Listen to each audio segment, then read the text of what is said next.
Kompyuter virusi bu o'z-o'zidan ko'payadigan va tarqaladigan zararli dasturiy ta'minot, ya'ni malvar turi. U boshqa fayllarga yoki dasturlarga yopishi kompyuter tizimiga kirib oladi va zarar yetkazadi, ma'lumotlarni o'chiradi, o'g'irlaydi, tizimni sekinlashtiradi yoki butunlay ishlamay qo'yadi.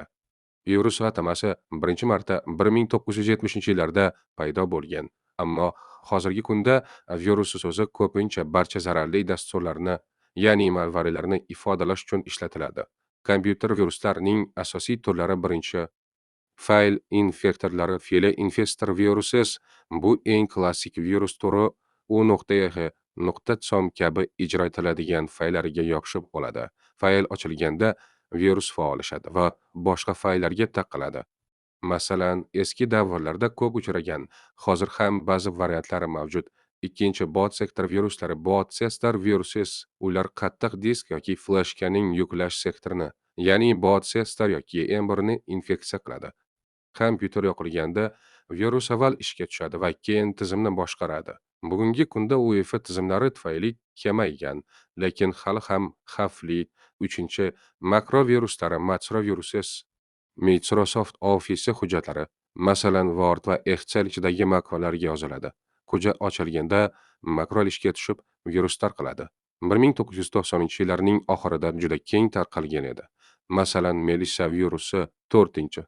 Polimorf viruslar, polimorf viruses har safar ko'payganda o'z kodini o'zgartirib turadi. Bu antiviruslarga uni aniqlashni qiyinlashtiradi. Zamonaviy viruslarning ko'pchiligi polimorf xususiyatiga ega. 5. Metamorfik viruslar, metamorf viruses polimorfdan ham murakkabroq, nafaqat kodni o'zgartiradi, balki butun strukturasini qayta yozadi. Aniqlash juda qiyin. 6. Chuachang viruslar, worms virus emas, lekin ko'pincha birga muhokama qilinadi. O'z-o'zidan tarmoq orqali tarqaladi, faylga yopishmaydi. Masalan, Vannasri ransomware worm edi. 7. Trojanlar, trojan horses foydali dastur ko'rinishida keladi, lekin ichida zararli kod bo'ladi. Masalan, bepul o'yin yoki dastur yuklab olsangiz, u orqa eshik ochib beradi. 8. Ransomware to'lov talab qiluvchi viruslar fayllarni shifrlab qo'yadi va shifrdan chiqarish uchun pul talab qiladi. 2025-yilda eng katta xavf shu turdagi zarar kunandalar. 9. Fileless malvari faylsiz zarar kunandalar. 2025-yilning eng dolzarb tahdidi. Diskka fayl saqlamaydi, balki xotirada, ya'ni memoriyada ishlaydi yoki Windowsning o'z vositalaridan foydalanadi. Masalan, PowerShell yoki Vim. An'anaviy antiviruslar buni aniqlashda qiynaladi. 10. Remote access trojans, ya'ni RAT. Hujumchi kompyuterni masofadan boshqarish imkonini beradi. Kamera, mikrofon va fayllarni o'g'irlash mumkin. Kompyuter viruslaridan himoyalanishning samarali usullari. 2025-2026 yil holatiga ko'ra himoyalanish.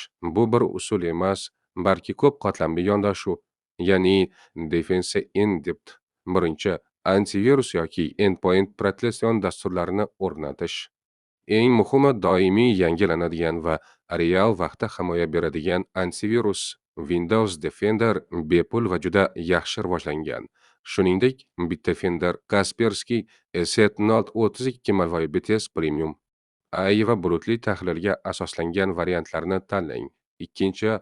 Operatsion tizim va dasturlarni muntazam yangilab turish. Har bir yangilanish bu yangi zaifliklarni yopish. Windows Update, brauzerlar va boshqa dasturlarni avtomatik yangilashni yoqing. 3. Shubhali fayl va havolalardan qochish. Elektron pochtadagi noma'lum yuboruvchidan kelgan fayllarni ochmang. Phishing viruslarning asosiy tarqalish yo'li. 4. Firewall va tarmoq himoyasini faollashtirish. Windows Firewall yoki boshqa himoya vositalaridan foydalaning. 5. Ma'lumotlarni zaxiralash. Batkub ransomwaredan himoyalanishning eng yaxshi usuli. 2. Bir qoidasi. 3 nusxa, 2 turli qurilma. Birtasi tashqi. 6. Xatti harakat tahlili va edar. Zamonaviy tizimlar virusni fayl orqali emas, balki xatti harakat orqali aniqlaydi. 7. Foydalanuvchi ta'limi va xabardorlik. Noma'lum havolalarga bosmang va shubhali dasturlarni yuklamang. 8. Brauzer kengaytmalari va xavfsiz sozlamalar, masalan, UBATS Origin va HTTPS Verify 9 flashkalar va tashqi qurilmalarni tekshirish. Autorun funksiyasini o'chirib qo'ying va antivirus bilan tekshiring. 10 virtual mashinalar va sandboxdan foydalanish. Shubhali fayllarni xavfsiz muhitda oching. Xulosa 2025-2026 yillarda viruslar ancha aqlli bo'lib qoldi. Filelis AI yordamida o'zgaruvchan, ransomware va ratlar yetakchilik qilmoqda. Ammo oddiy qoidalarga rioya qilsangiz, antivirus yangilash, ehtiyotkorlik va bas ko'p 95% hollarda himoyalanasiz. Agar siz ushbu qoidalarni hayotga tatbiq qilsangiz, kompyuteringiz va shaxsiy ma'lumotlaringiz xavfsiz bo'ladi. Keyingi mavzuda uchrashguncha, onlayn hayotingiz xavfsiz bo'lsin.